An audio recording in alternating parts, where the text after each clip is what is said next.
Salut à tous, aujourd'hui je vous fais une vidéo sur les avantages et les inconvénients de la BMW.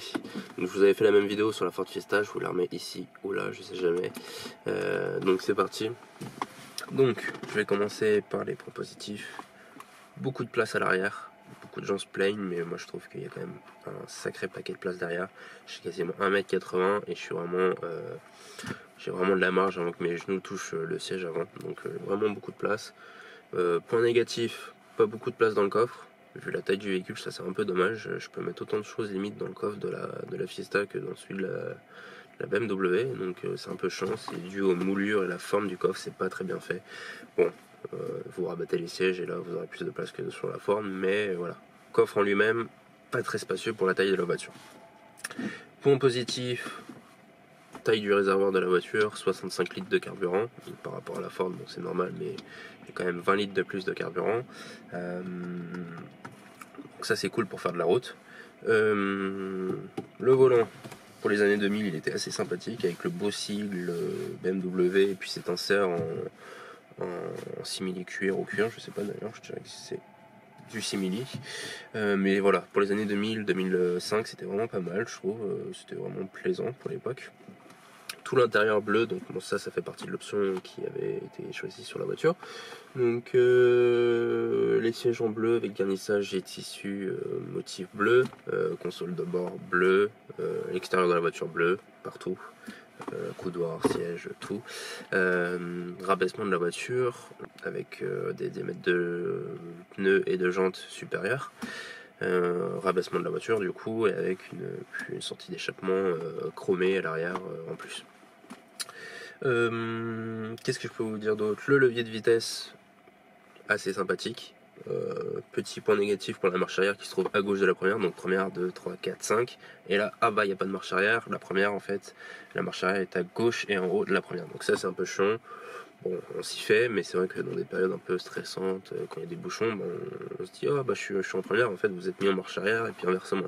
Bon, on se prend vite au jeu, mais c'est un peu chiant des fois, ça m'arrive encore.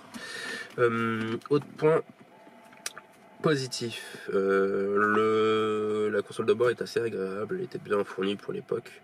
La climatisation, tous les boutons qui servent à desservir les différentes zones, radio, CD, donc on n'avait pas les cassettes comme c'était passé à l'époque. On avait quelques options avec les boutons au-dessus du cendrier, donc là j'ai l'ASC, je me rappelle plus ce que c'est, mettez-le moi en commentaire. J'ai fait un peu mon feignant. L'ABS et le SP pour ceux qui avaient les options. Vous aviez aussi une option sur ces voitures là qui était située dans le capot moteur. Donc vous avez le moteur et quand vous regardez à gauche il y avait un creux où il n'y avait rien du tout. Ça c'était pour en fait une unité de chauffage à distance.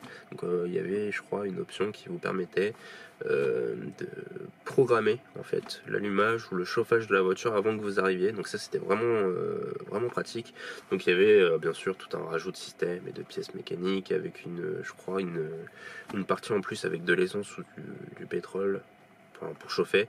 Donc il y avait un système unique que pour cette pompe qui se situe dans le trou qu'il y a à l'avant du moteur.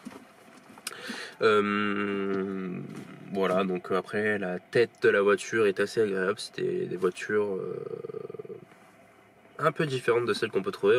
On regarde une BMW, maintenant ils ont tous le même avant, elles ont tous la même tête, à part quand on prend bien sûr les modèles M3 ou supérieurs. Mais celle-là, la version compacte, avait une tête un petit peu différente que celle qu'on peut trouver dans les games de cette époque ou de celle d'aujourd'hui. Voilà, elle a un petit cacheton qui fait qu'elle est quand même en mode vachement sport et c'était vraiment très agréable. Voilà. Maintenant, les points qui vont fâcher.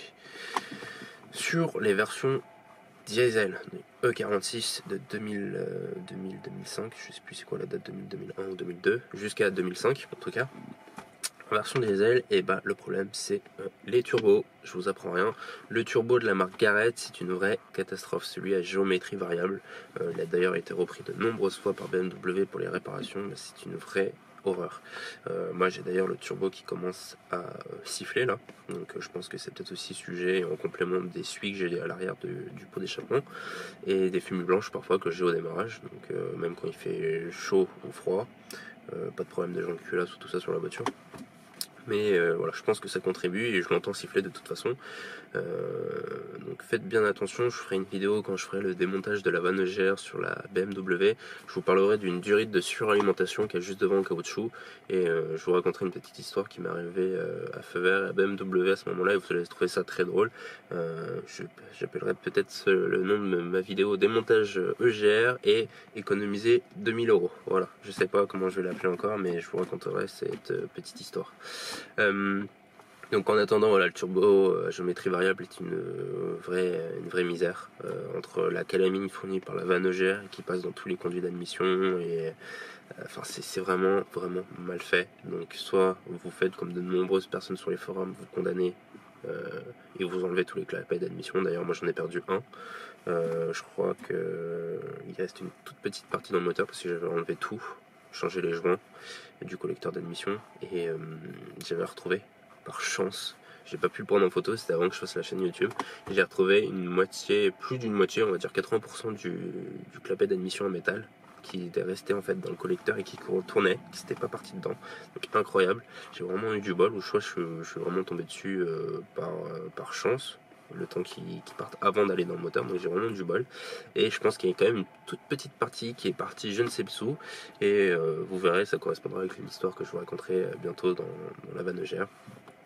Et du coup voilà, c'est vraiment mal foutu tout cet ensemble de vannes EGR, turbo, ça met de la calamine partout et c'est vraiment pas idéal. Donc soit vous bouchez avec les kits spéciaux qui sont vendus sur internet, sur eBay, etc.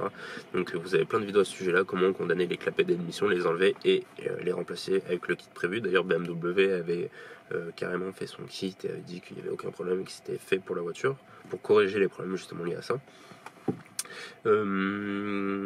Qu'est-ce qu'il y a d'autre comme point négatif? Vous avez du coup la vanne EGR, le turbo et vous avez la poulie dumper qui est une maladie sur cette voiture. Il y a un épisode qui m'est arrivé, je vous ferai une petite photo qui va pas tarder à arriver ou je vous la mettrai en fin de vidéo. Je me suis garé. J'ai laissé la voiture, je sais plus pour quelle raison, tourner 2-3 minutes avant de l'éteindre. Et juste avant de l'éteindre, un énorme claque dans le moteur, donc j'ai tout de suite éteint. Et en fait, j'ai été récupérer moi-même ma poulie dumper dans les propres mains, complètement bouffée, plus de caoutchouc pour la maintenir, la courroie d'accessoires qui s'était complètement détachée de son galet, complètement tordue et complètement foutue en fait, donc qui correspond aussi à l'épisode où BMW m'a changé tout ça. Et du coup, elle était passée au contrôle technique un an avant, avec quand même la poulie dumper HS. Alors, est-ce que le contrôle technique doit surveiller ce type de pièces? Vous pouvez me le mettre en commentaire en dessous pour les professionnels. Donc Jean-Fifi et d'autres, j'en passe. Mettez-moi ça en dessous pour savoir si ça passe au contrôle technique, si c'est inspecté ou pas. Parce que je pense que soit le travail a été mal fait, soit bon, bah, c'est pas pris en compte et ils le vérifient pas, et dans ce cas-là, c'est pas de leur faute. Mais vu l'état de la poulie quand je l'ai récupérée, c'était quand même assez impressionnant. Donc vous allez voir la photo, c'est incroyable, d'accord? Donc ça, c'est une maladie sur les BMW 46 de ces époques-là, c'est vraiment pas terrible. Qu'est-ce qu'on peut avoir d'autres maladies? Le joint du pare-brise à l'avant avec les années en fait s'enlève, donc il faut repenser à mettre du joint spécial silicone noir pour pare-brise. Vous en mettez une couche par-dessus pour que ça fasse étanchéité, parce que au bout d'un moment ça rentre et on sent que le filtre à air en fait commence à être un peu mouillé en dessous, donc c'est pas terrible, on voit que l'eau s'infiltre. Et vous avez le bras d'essuie-glace à l'arrière, donc vous avez le joint qui est une maladie aussi, ça rentre par là et ça rentre dans le moteur du mécanisme qui permet d'envoyer le jus pour bouger le bras d'essuie-glace. Donc ça aussi, j'avais fait une petite vidéo, je vous raconte n'importe quoi. J'ai réparé le problème avant que je fasse ma chaîne YouTube, donc j'ai pas pu le prendre en vidéo, mais je la referai. Comment démonter la garniture du coffre, accéder au moteur, enlever le bras d'essuie-glace, ouvrir le mécanisme, mettre de la graisse, remonter le tout pour ceux qui auraient le bras d'essuie-glace complètement rouillé dû au mécanisme rouillé. Donc je vous ferai ça, pas tout de suite mais très bientôt, le temps que je fasse encore celles qui sont prévues et que je mette en ligne ceux qui sont déjà faites. Qu'est-ce qu'il y a d'autre comme maladie sur cette voiture? Le plancher, c'est un peu chiant, il y a un plancher sous toute la voiture, bon c'est très bien pour la protéger, de ce côté là je trouve ça très génial. Petit hic, c'est que vu qu'elle est en pack sport, elle est vachement abaissée. Si vous n'avez pas un cric plat, ce qui est mon cas, j'en ai pas, vous pouvez pas lever la voiture par l'avant ni par l'arrière. Donc je suis obligé de le faire par le côté, moi malheureusement. Donc j'ai un cric Michelin. qui est déjà tout juste, hein. Même sur le côté, j'ai quoi, ça de marge pour pouvoir la mettre, donc c'est vraiment pile poil. Mais prenez un cric plat. On avait plein de marques, Facom ou des longs, mais avec les longs manches c'est vraiment mieux, parce que moi je peux pas la lever par l'avant ni par l'arrière, donc ça c'est vraiment mal foutu. Et du coup ce plancher, bah du coup c'est un peu embêtant, parce qu'on a une trappe à l'avant pour la vidange, on a une trappe sur le côté pour le filtre à gasoil avec la pompe, et on a tout le grand plancher. Si on veut vraiment travailler un peu plus en profondeur, on est obligé de tout démonter, et ça fait une bonne quinzaine, vingtaine de vis, donc ça c'est vraiment chiant par contre. Donc voilà. Sinon, très agréable à conduire. On sent que la voiture c'est une allemande, on sent que voilà, c'est un tank. Si vous avez un accident, c'est la voiture qui va prendre, mais pas vous. On sent la sonorisation, on sent qu'il y a du matériau, on sent qu'il y a de la qualité, la voiture est robuste. D'ailleurs, elle a bientôt 300 000 km, donc beaucoup de personnes sur ces versions-là auraient su emmener leur voiture vraiment à des kilométrages très forts. Donc ça c'est vraiment, voilà, on sent que la voiture est de qualité. Donc voilà. Donc je pense que j'ai fait le tour des points essentiels sur la voiture. Peut-être que si il doit y en avoir d'autres, des positifs et des négatifs, n'hésitez pas à les mettre sous la vidéo en commentaire, c'est toujours très apprécié, et puis ça aidera d'autres personnes, et puis ça m'apprendra des choses que je sais peut-être pas. Et n'hésitez pas à vous abonner si c'est pas encore fait, à mettre des pouces.